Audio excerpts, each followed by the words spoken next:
Low skates, yeah. I'm Hoerl. I've been doing linebackers day at camp. I think some of you guys might have been watching during the past scaling section. I'm going to be talking about this underneath style of coverage that I learned. I want to talk just a little bit about myself, just so you understand where I'm coming from. I'm American. I've been here about 14 years now. I played high school in America, so I'm semi-pro. Came over here, and I really, to be honest, learned football in Germany when it comes to like coverages, defenses. I really, high school, they don't get too much into it. High school's lifting weights, getting into the game, homecoming, all that fun.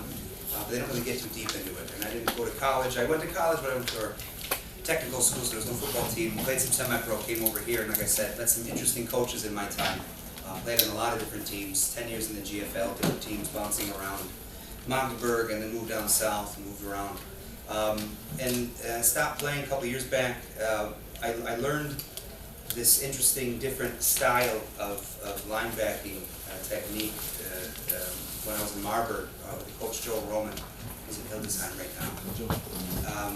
He really, interesting guy. He really spells out linebacking in a way that just made me love football again. A lot of times you play it and you drop back and you're hoping that you're fast enough.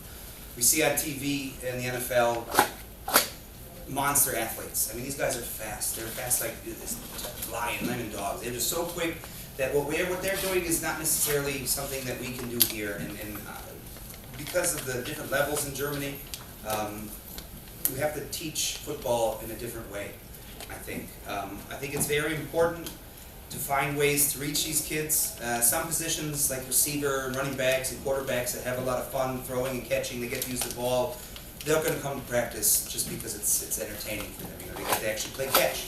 In the end, they want to have fun. Defense guys maybe don't have so much fun at practice. They don't have maybe opponents with them. So what's important, I think, for coaches in lower leagues, I mean, we're not all Bundesliga, some of us are, but some of us are junior coaches. How many junior coaches do we have here? Exactly. I mean, the majority. And that's the thing. There's complicated schemes and all sorts of things that we can teach. But in the end, if we don't get to the basics and the foundation of football, these kids are never going to get it. And it's important that at that young age that we find ways to reach these kids so that they start on the right path and not have the wrong habits, not build the wrong muscle memory before their careers start. I, unfortunately, really got into this technique and understood this coverage style and then defense in general in my 30s. Yeah, and I had really good seasons after that, but I wish I could have learned at 21 when I was, even better, right? Even stronger. So, like I said, it's important that at practice, kids are either having fun or they're learning something. If you can't have one of those two things, you're going to see a season's going to start with a lot of kids, and as weeks go by, less and less, and I'm sure you've maybe seen that before. By the time the season's over, you've got maybe 10 kids there at best. And that usually comes down to that. If that is the situation's happening, you've got to think about what you're teaching and what angles you're going. If you don't have that much knowledge about stuff, maybe it can be funny. If you're not funny, then try to get weird with these coaching clinics and find interesting ways to reach these kids that they're going to look at you with that look in their eye of, oh, I never thought about that before. That's very interesting, This clinic that I'm doing now is a follow-up to what I did about Homburg. This is a basic 4-4 cover 3. Like I'm sure everybody plays, juniors, I think it's a very popular defense. But I didn't get deep into it. I got into the entire defense, how I run that, techniques of all the positions, and the basic idea. But because I'm a linebacker, and I think, especially in this time defense, linebacking, as I say, is the quarterback of the defense, or you could also say the quarterback is the linebacker of the offense, however you want to say that. I couldn't get too deep into it, so this is the continuation part. If you want to see the beginning part, you can go to Playmakers minus coaching.de. That video is up there. We can't play it. I have a couple slides from it from last week to just kind of show how it was. Some interesting, nice poses from me. I'm going to get into some of this stuff. Yeah. And a picture of me and my buddy Aaron when we played a game. I don't know, I forgot what year that was. I had blonde hair back in the day. So, the basics behind any defense you run, and this is going before, let's take out the 4-4, any linebacker coverage. I touched on that today at the camp. It's coordination, basic understanding of how my body works. You know, when we talk about arm movement, you'll see a lot of times kids doing all sorts of different things, but when you tell them to run, they're all doing it. When you tell them to walk, they all walk. When you tell them to move their arms and do a drill, they're karate chopping, you know, and they don't get it. And we can't, when you're a baby, your parents don't teach you to sprint. They don't teach you to walk, they teach you to crawl first, or you let that happen. And we have to find ways to slowly bring them into it, and sometimes it takes a while. And you have to find certain drills, and that's what I'm going to talk about here, of how we can get them to understand coordination in their own bodies, especially in the juniors, because these kids are little, and we know in this country, they don't lift weights.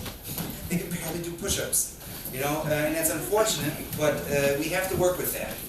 You can say that, you know, get in the gym, and when you're strong enough, you'll be better, but that's not the reality. I've been here 14 years now. That doesn't happen. And you can't take your practice time and constantly make them do push-ups, hoping that one day they're going to be a bench press 100 kilos. It's not going to work. So you have to find different ways to intrigue them, to get them going. One of the basic simple things is just simple arm movement I could talk about. I was doing that at practice at camp today, that especially on defense, track, sprinting, there's different techniques. Running a 40-yard dash, completely different technique.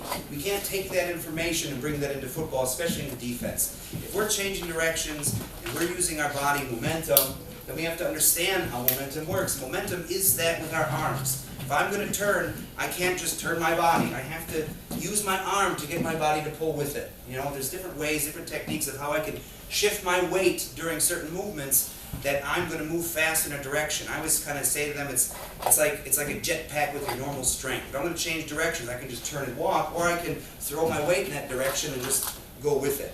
So I have a couple drills that we go through that isn't necessarily in the middle of your season, stuff that you should be running, but we all have off season. We are all in the challah. Yeah, it's challah season just starting now. This is a perfect time to get into this stuff, to get these kids to understand.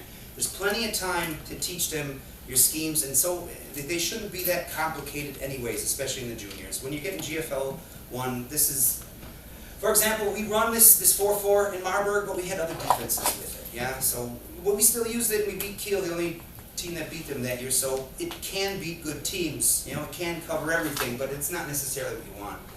You want to have some other options, and junior teams can be a little more basic. So I run some drills when it's off-season time, and it has to do a lot of coordination and mental training. I talk about exaggerated movement, because we all understand what happens in a game. Beginning of the game, we have our energy, we're able to move, we can do our techniques right, but the fourth quarter comes around, then they're sluggish, then they're a little tired, that muscle's not working so much anymore, their shoulders are burning, so they can't really, you know, receiver maybe can't get his arms up so fast. So what I do at practice is I make them exaggerate. They look weird as hell. Yeah, I have opening with their knees. We're bringing our knees way up. For example, here's a drill. What I start doing is simple synapsing. Yeah, I want to build synapses in their heads. I want them to understand the same coordination that they have playing video games, where they don't have to look at the buttons. They don't normally have that with their feet. So I start practice out simply just, and you can mix these drills in with tackle drills if you don't have so much time. I usually add this, I put a tackle drill at the end of it like we did with the shadow men. But basically, especially if they're young, start with this. It's just 1 foot, 2 foot, 3 foot with arm movement. We did that today during the tackle stuff, and what you find out, this is my team, we put this together on Wednesday really quick because I knew I was doing this. Don't mind the quality of the film. Somebody was supposed to bring a GoPro, but they brought a GoPro, so the quality is just garbage. Luckily, the batteries died on that, and I have a little better quality later. So basically, the idea is to be able to communicate with my entire body without having to look at what I'm moving. In a football game, I don't want to have to say, "Oh, I'm opening. Where's my?" You know, I want to know what's already there. 1 foot's easy. 2 foot's kind of easy. But when you get to 3 feet, you're going to notice, and this is how you can get these kids to understand that they're not that good yet and they have room to improve, because you're going to see by 3 feet their arm starts pulling up, or they can't move their arms because they're thinking so much about their feet that they forget about their arms exist, And then you have to remind them, well, look at arms, arms, arms. And that's what I was doing today. Then they go, oh, okay. That this coordination of every step with every arm movement is something, because that's everything about football. If I'm going to open, I have to be able to know where my momentum is. It all is connected with coordination and momentum. So 1, 2, 3 feet, that's easy enough. Here's 3 feet, yeah? They're doing good at it. It's amazing. You should have seen them week before that. Last year, they were all over the place, arms. Next one is a side shuffle. This isn't your typical side shuffle of speed. You know, all these guys, everybody can do that. If you give a junior or a younger player, or even any experienced player, some of the guys don't have that good of coordination. They think they do, and they can run real fast and hit real hard. Maybe they can catch or jump high, but if we don't want good, we want perfect. So this is what I'm trying to teach with this. The 90-degree shuffles, it's not a speed drill. This is essentially to activate the muscles, because we're talking about linebackers here, the hip muscles and the leg muscles, stomach muscles. This core area in our body is the most important part of our body when it comes to essentially any position. But as far as linebackers go and opening for coverage, it's even more important. So what I have them do is I have them go at 90 degrees. I make sure they're at 90 degrees, and I have all their weight on their heels. Because this isn't a typical football shuffling drill. All I want them doing, if it's going to play again, is they go around the bag slowly. I want slow, exaggerated movement. Every time they get to the other bag, watch his heel, watch his leg, come around. What is that doing? It's activating this hip muscle. Believe it or not, this tiny muscle right here is one of the most important muscles in football. I used to fall flat on my face all the time. You get your weight too far ahead of you, you can't pick your knees up fast enough, and you fall down. And maybe you've seen it before. Maybe some of you have had that. I started training these muscles. I never fell down again. All of a sudden, my openings are huge, and I can explode to my targets. So this is a nice drill to get them activated and get them warmed up in the beginning of practice, especially in the hollow time. Another drill I have is this one. This one you might think is a little unorthodox, but if we're going to get full movement and full momentum, we need side to side, we need high knees, and we need balance. So what I try to do with this drill is I tell them the goal is to keep your head in between the pads. It looks a little funny when he gets to the back, but the idea behind it is, as linebackers, we have to drop. Yeah, but we don't backpedal. We turn, we do zone turns, we do man turns. On a zone turn, for example, if I got to get back fast, what way can I get myself back faster besides just using my feet? I can throw my weight backwards. So if I throw my butt out, throw my ass out real fast, that's what I tell them, throw your ass out. It pulls your body back, and all of a sudden, I'm lifting the weight off of my feet, and essentially I can move my feet faster. But if I have all my weight on my feet pushing me into the ground, it's hard to pick them up, especially if I'm tired. If we're in the middle of a football game and someone's too tired, all of a sudden you change direction, they're like this, and all of a sudden their arms are hanging and he's beat. Yeah, and then what's the fourth quarter? That's when we win a football game. So it's not important how good we do in the first quarter, it's important how we do in the end. So this is an interesting drill for that, just to get them to learn balance. It was a little wet outside, and Connor did this amazingly. He's an American guy that we have. He's a friend of ours. He's over. But the idea is keep your feet as close to the bag as possible. This isn't a defensive back drill where you run back and get your T-step in. The idea is simply quick front and back. When you come forward, stand up, get your feet around the bag, throw your butt back real quick. Just that idea of like a pendulum on a clock. Yeah, just kind of teaching them how to understand their bodies. If you try this, it's going to be weird as hell. You're going to have kids going, what is this, coach? And they're going to fall, and it's going to look really funny. But if you keep doing that, they're going to get it. And when you understand that if you first do a drill and you're falling on your face, it's because the coordination isn't there. Regardless of how dumb the drill seems, the coordination to move my body is not there. But if they get it after a couple months, then you have to understand their bodies are learning. And that's exactly what we want. Because if we're asking of them to do very complicated movements, or even normal movements when they're tired, they need to have that kind of coordination with them. So this is a word that I think Germans love. Football, it's very important as well. Efficiency, yeah? The ability to accomplish something with the least waste of time and effort. Competency and performance. How competent am I in what I'm trying to do? If I want to get to A to B in time, with speed, am I getting there as fast as possible? What could I do to get myself there faster? And that's where this whole momentum and coordination idea comes in. Any lost steps is wasted time. The fastest way between 2 points is a straight line, right? If we abweichen from that line, or we lose a couple steps, or we step. Today, linebacker drills. Ready, go. That's 2 steps. 2 steps, he could be already meeting somebody at the line of scrimmage. 2 steps could be I'm closer to the receiver who I'm supposed to be covering. And if we lose those steps, that's a touchdown. You know, 2 steps is 2 yards in some cases.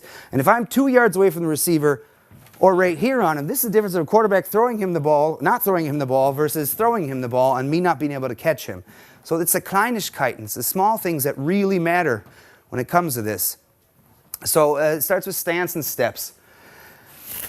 A lot of people watch the NFL and they see Ray Lewis and they go, oh yeah, I'm going to do that. All right. You know, Ray Lewis, like I said, he's very fast. He's very big and he's very strong.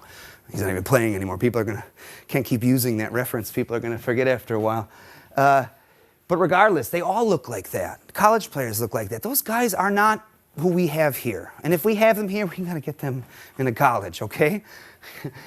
So we need to teach these kids and use what they have, and they have to understand that. A lot of guys care about, they think, oh, if he did it, I can do it too, and that means I'm good. Because he does it, he's good. If I do that, I'm good. It doesn't necessarily mean that. Feet shoulder width apart. For basic, what I always just tell them simply, if I'm standing like this, and my first step is forward, I have so much space. But if my feet are wide, 2 things happen. I have to align myself to get my power, which is ironic because they stand like this and you say go, and all of a sudden they bring their feet back in so they can take off. Why not just start already in that spot and understand where my feet are and how my feet muscle are working? Yeah, your feet are a very interesting part of your body. The way I teach people to stand as linebackers, if anything, your foot slightly tapered inside and squeeze your toes into the ground and then turn them out. If anybody wants to try something interesting, go to the U-bond. Stand in the U-bond, put your feet together like this and twist them out. Push them in the ground and twist them out and then just let the thing go. You're going to notice you're going to stand stronger than you don't have to hold on to anything.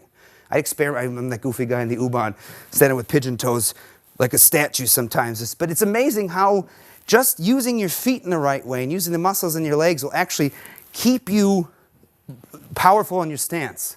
So imagine if I have my feet, I'm dug in the ground, I got cleats on, I have my weight right, my weight's over my toes, I'm not going anywhere and I'm in complete control of what I'm doing. I know which foot is going first. I don't have to panic movement and lose a couple steps. I'm always thinking about where I'm going. What I tell them as well, think about which foot is going first. If I'm a linebacker and my first step is forward, a lot of guys come out and they'll look and they'll be like, all right, what's the play? And then they don't think about where they're stepping. So I tell them, decide. In the end, what I'd like to teach, and it depends on where you stand, but I step to my gap. I step to the quarterback's inside. Instead of doing that, I decided, hey, why am I standing flat? I know coaches always say that, but what's the matter if I go like this? Is that really going to change the play? Of course not. So I stand ein bisschen schräg. That's what I always say, I'm ein bisschen schräg. That I put all my weight on that back foot, that I can only move this one. And that's the one I want to go forward. So I know right before the play that I'm going with this foot first. So I'm covered right there, and I'm not losing any steps. Yeah, it's not about huge, powerful steps because I'm not blitzing, but it's about simply getting my steps done that I have to do on the way to a play. I'm reading right now, so I have to be in control. I can't lose time thinking about my feet. That's got to be instinct, yeah? And instinct is learned in one way. Following rules for 3 to 4 weeks before you don't need those rules anymore. That's how human beings work. If you find rules, that's what I like, every 3 to 4 weeks, depending on how often you have practice, I give players rules that they follow until they get them. And then all of a sudden, it's in their heads. They have to do it that way. Then you move on to the next instinct. We can't just hope that we get superstar athletes all the time. Other thing, elbows inside. We don't need to open up. If we're linebackers, we don't need to be caught up on here. Yeah, we have to have our elbows down that we can get the inside control. That's just also a Gewohnheit. That's a comfortability thing that they have to have for themselves. That they're just ready to come. Yeah, run and pass reads. What I like to do, I like to tell them to read the running back. I played in every level you can have, over here at least, even in America. There's higher levels. Running backs, so put it this way, play action and draw. How often do those actually happen in a game? 10, 15% depending on the team, not very much. So this 90 to 85%, we should learn to adapt to and not base 85% of the game off of the possibility of a rare play that could happen. So what I say is I read the running back. The running back on a pass play is going to step out. There's not many plays or not many offenses, and I've even seen very good running back imports that come. They're not getting the ball. They're not going to go fake pass and get a handoff. I mean, it might happen, and if you get that team, then you got to pay attention to that. But the majority of teams in this country and anywhere you go aren't going to do that. Running back goes off, it's a pass. He goes off running, it's a pass. If he opens his arm, it's a run, yeah? It's at that point that if I'm staring at the running back, I have everybody else in my vision. So I'm watching the running back, I see the line. This is that perception versus tunnel vision. I can't like ignore, if you're the whole line, you're the running back, I can't ignore this line and just see him. If I'm staring at you, I'm going to feel and see you guys coming at me. So he's going to show me this, but what if it's a play action? You wouldn't be coming at me then. But if you're coming at me and I see that, I don't need to think anymore. It's a blitz as far as I'm concerned now. I saw the run, and if they're that good that they're going to, the RPO stuff, let's not get into that. We play juniors, that doesn't happen. RPO is a different story. That can still be beaten if you have proper reads. So however you want to teach that, the triangle, the tackles, the guards, the quarterback, whatever you want to read. My read is the running back, and I had a lot of success doing that. You can see the play majority of the time within a half a second. He's going to show you and you're gone. And you're going to see I got some videos about that. So I'm just going to touch on run, stop, fill, and flow a little bit because this is more of an underneath coverage and I need a lot of time because I got like 16 videos in there. How much time do I got actually? Oh, I'm at 25. All right, got hurry up. So read and react. Just like the drill we were doing today, which we didn't have any players. I have my read. I have the running back. He's going to tell me if it's run. He's going to run off. Running back goes outside, off tackle. I'm in a flow situation. I have my gap like every linebacker will.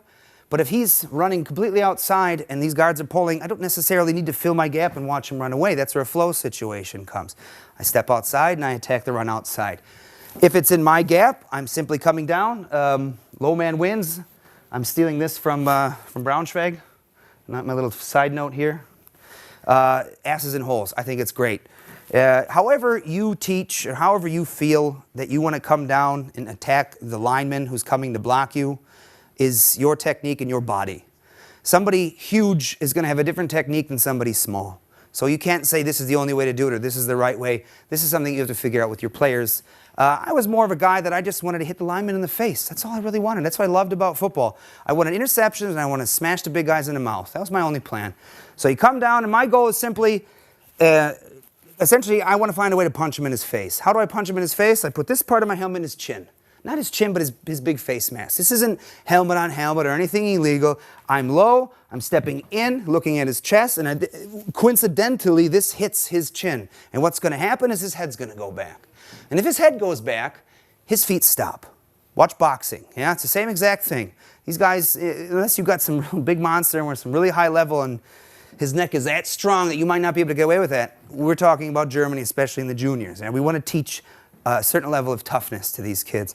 The other way, asses and holes, what we did today, we come down and step in with the hand, make sure we're getting up in his ribs and not into his face mask so his arm breaks. I broke my arm here and you don't want to have that. So it's very important, but my worry about that technique is if these kids don't have leg muscles and they don't know how to bend their legs, they're going to run at a lineman like this. And you're going to have, it's a cast all the way up to your shoulder. Yeah, you don't want that, so very careful how you teach that technique. Better is simply just finding a way to get them to take the blocks like we've all seen, typical standard. It comes down to Härte and Kraft, yeah?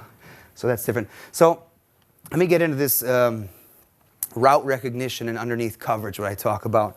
Route recognition is very important. We want to be able to see what the offense is doing as soon as possible. There's going to be certain routes being run, and those routes are going to tell me who's coming into my zone and who's coming out of my zone.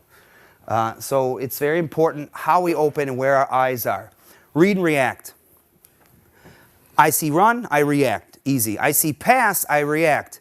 So the way I teach it, we attack, I watch a running back, I see pass. We open our hips. That comes to that drill that we did before with the 90-degree shuffle. Because they're exaggerated movement. He's down 90 degrees. He's still got to bring his knee up around. I mean, that's a weird movement. And it burns your muscles just doing it one time. They practice that all the time. Opening becomes very easy. We attack, we open, we use momentum, throw our elbows, explode off our foot, and we are attacking the hip of the receiver. Yeah, we're not dropping back 20 degrees, 45 degrees to eventually stare at the quarterback and turn and hopefully he throws a bad pass. I did that for many years, and I started hating football because you see a guy running here, all right, I got him, and you stop like this, and all of a sudden the quarterback throws the ball there, and you're like, oh, there he is. We need to know where the receivers are in the field if we're going to react to them. So we want to attack the hip of the receiver, and we want to reroute. I think a good rerouting defense will stop an offense in its tracks. There is so little rerouting in this country that it's sad. It could totally change the game because timing. It's important to teach players that offenses work on timing. That quarterback knows where his receivers are going to be. If they're not where he thinks they are, he's not going to throw that football. He's going to have to run or do something himself. So it's important that we take control of the offense. We essentially make our own playbook. If he wants to run a 5-yard in, I'm going to reroute him, make him do a 10-yard curl or something. It doesn't matter. Or set him on the ground because a receiver on the ground can't catch a football. Man and zone turn we'll talk about in a second, and route recognition. As I said, when we open up, just like with reading a running back in the line, I'm going to have two receivers, and I need to be able to see both of them at the same time. I cannot have tunnel vision. So when I open, I have to see. We're going to show some videos in a second. This is your basic coverage in a cover 3. Got your flat curl hook. We're going to have a linebacker here, here, here, and here. Yeah, he's got this area. He's got his flat. I generally go 15 yards deep is how far the middle linebackers will drop. They don't go further than that because it's too far away. They'll never get back in time if the quarterback decides to run. 10 to 12 yards, I like to have the flat, essentially the outside linebacker, stand at about 10. Because 10 yards, he can still, with his height, cover that 2. You don't want to get him too far back, especially because it's a lot of space out there. If that quarterback takes off or they throw a swing pass or something, and he has to come down. So basically, we're talking about the opening part. This is where this momentum comes in. We're coming in reading. My weight's now on my front foot. Because my weight is in the ground, it can only come back up. And that's where the explosion comes out. If I step forward and I have only half my weight in the ground and I'm supposed to change that direction, I'm purely using muscles of the wrong legs to change and I got to cross my feet. So if in our read step we come forward and our weight there, I'm loaded up like a gun, throw my elbow and explode. If I can gain 2 steps with that one huge explosion, I can essentially gain a step on that receiver who's probably faster than me. And if I turn really slow, he's going to be gone. It's like I talked about before, the difference between 2 yards away and right on his hip. So this is a drill we do, just simply making sure that they have something to hit. I always use the metaphor of there's a little person standing behind me and he's trying to take my wallet and I want to elbow him in the face, like, get off me. But it's much better and more efficient to have a bag behind you because it's politically correct and nobody's feelings are hurt. So it's a good way to teach them how to do it. And they see it themselves. If I got to hit that bag in order to know that I have some power with that, because then we learn about how our bodies turn. So first drill I do before I start practice, my individual times is simply the same drills over and over again. There's 4 movements for an inside linebacker and 1 for an outside linebacker, essentially, that will cover essentially every single pass that can come. The first one is the man turn. Man turn and zone turn. Man turn happens when I touch the man. Makes sense. A zone turn is when I can't touch anybody and I'm in a zone, I turn. It's really easy. Man turn means I touch, turn with, if he's going up the field, if he's coming back in. In this situation, it's a 5-yard in.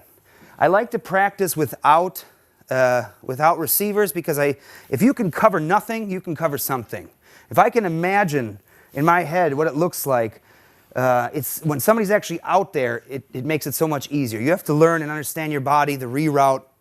Putting somebody out there makes you able to cheat a little bit. And most of the time we don't have enough people that practice anyways to have running backs or receivers run the route. So I'm usually sitting there with 3 linebackers and this is all you can really do. So it's essentially, let me put this down here. That's what I was drawing. It's essentially this. You can do it 2 at one time, or you can do it 1 at a time. I make all the linebackers do the same movements. Essentially, the outside linebacker, I'll get to that in a second, just does 1 move, but he can practice all of them because basically we're learning how to move our bodies. We're learning how to change directions, and we're learning how to control our weight. And it doesn't matter what position you play, those are very important tactics in football. I need to be able to control my body. I can't reroute by diving at somebody because he'll just move out of the way and I'll fall down. So this is the 5 and in man turn. Real simple. out, reroute, come with, hands on his hip, look for the football. Quarterback's going to throw the ball right when that route turns the corner because he's going to see your back, he's going to see you running away, think, oh man, this is going to be such an easy route. Reroute and turn, the ball's right here. I have interceptions like that. It's crazy. It's how easy it works. Quarterbacks have no idea. When they see your back, they don't know what to think. But you turn around in time. So here's, this is with a receiver. It was slippery out, so normally this drill goes a little bit faster. These guys kept falling down. It was all rainy. But it's just basically this. This is just how we warm up. Reroute, make him run through.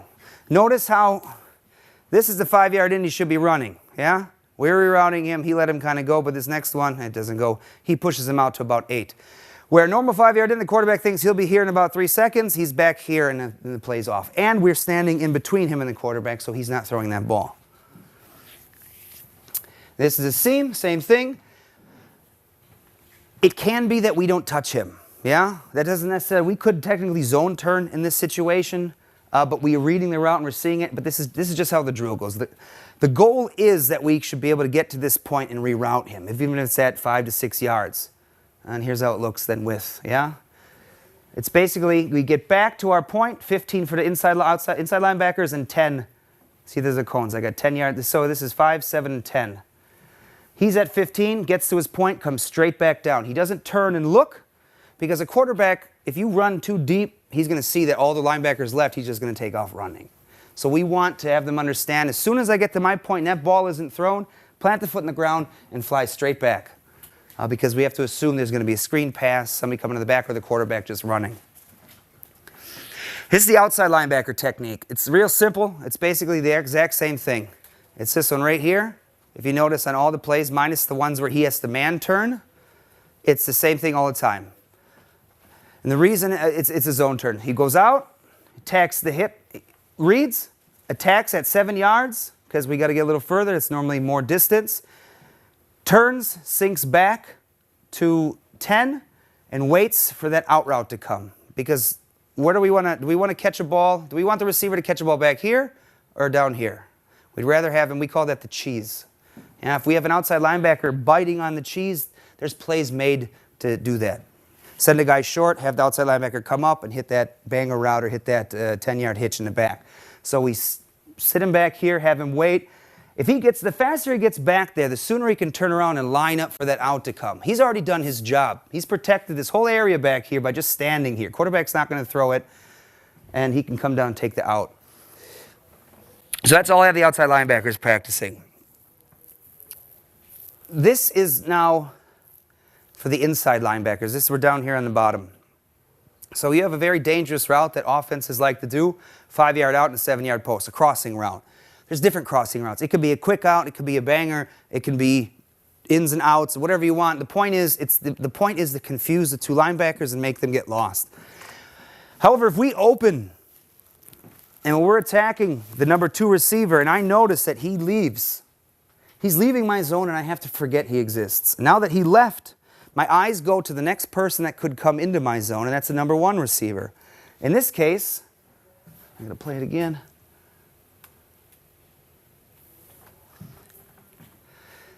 What we're doing is we open to the 5. We notice he leaves. We adjust our eyes to the number 1 receiver. We get used to understanding depth. We should be able to not have to look at the hash marks to know how far 7 yards is, how far 10 yards is. So what we do is we attack 7. If the number 1 receiver gets to 7 and still keeps going straight, we're going to see that. That means he's not coming into my zone. But if he does, he gets a 7, and in this case, we had some routes, he plants and does a post. Then he is coming into my zone, and that's where the zone turn comes in. So he goes, attacks. It's important right here. So he's reading the out. Out's there, eyes to 1, but as his eyes go to 1, that's the second explosion. So I gain 2 steps with this explosion, and I gain another 2 steps with this explosion. I jump, get some depth while I'm reading. Now I see he's coming in. I make my zone turn and essentially mirror the route underneath. If the quarterback can't see a receiver, he's not going to throw it. Or if he does see, but his distance, he has to throw it high. So how can we help our free safeties? Make the quarterback throw a high pass. Gives him an extra second or 2 to react to the ball, but a quick quick laser shot, 15 yards downfield, that free safety is never going to be able to react to. So it's important that we get in between the quarterback and find this timing. This is something to practice because there's a lot of timing involved with this. So here with some receivers, just like this. We let the cheese run, waiting back for it. Here we go again. There's your out, out, out, out. He drops back, reads the post, curls under, comes down. This is just how we do our, this is with the running back. He reads the running back, same thing, adjusts underneath. Ray's a very big guy. I'm trying to get him to play D-line, but he wants to play linebacker still. But that's the thing. It takes time that people start understanding this. They have to learn their bodies. They have to be able to move. So I made a point of view type version of this. I think it's important that coaches see what they're teaching. And I think if you've never played the position, you can't say, well, I've never played it, so I can't coach it. If you film simply stuff like this, and I want to make more of these films where I get point of view perspective, then you kind of see what a linebacker's saying. And this is what I did. So here's the slow-mo version of it. All right. Running back told me it's run. It's pass. I don't need to look anymore. Now I attack. There's my out. I get eyes on number 1. What's he doing? He's at 10 and 7. He's posting. Do my zone turn. Mirror behind it. That's it. 15 yards, come straight back down if that ball's not thrown. You will not believe how many interceptions I had when you get that zone turn. You read like this, you go out, the quarterback sees your back, all of a sudden you zone turn and there's the ball right there. It's the weirdest thing. The first time it happened to me, it scared the hell out of me. I turn around, I'm like, whoa, it works. It's a very good technique. It takes a little bit, but we did it today, and if you were watching, we had an hour of install today. Those guys had it. They were getting interceptions, and they liked it. And it also makes it fun for the linebackers. It's not just a W drill. It's not a backpedaling where you get tired or a rip drill the entire time. You actually have something to do out there where you have to study for it, and you have to think and get better at it. And it gives them reasons to go to the field and practice it. It gives you ideas of how I can practice things rather than, I just got to hit someone. So there's one more route that is dangerous.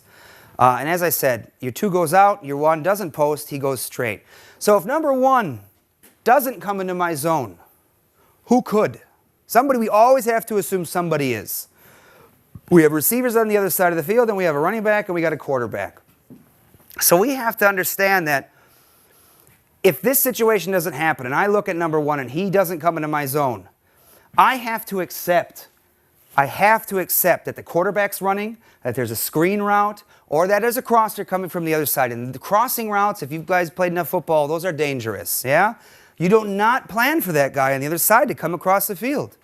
So if I understand, and we teach our linebackers to attack the route, and as soon as we see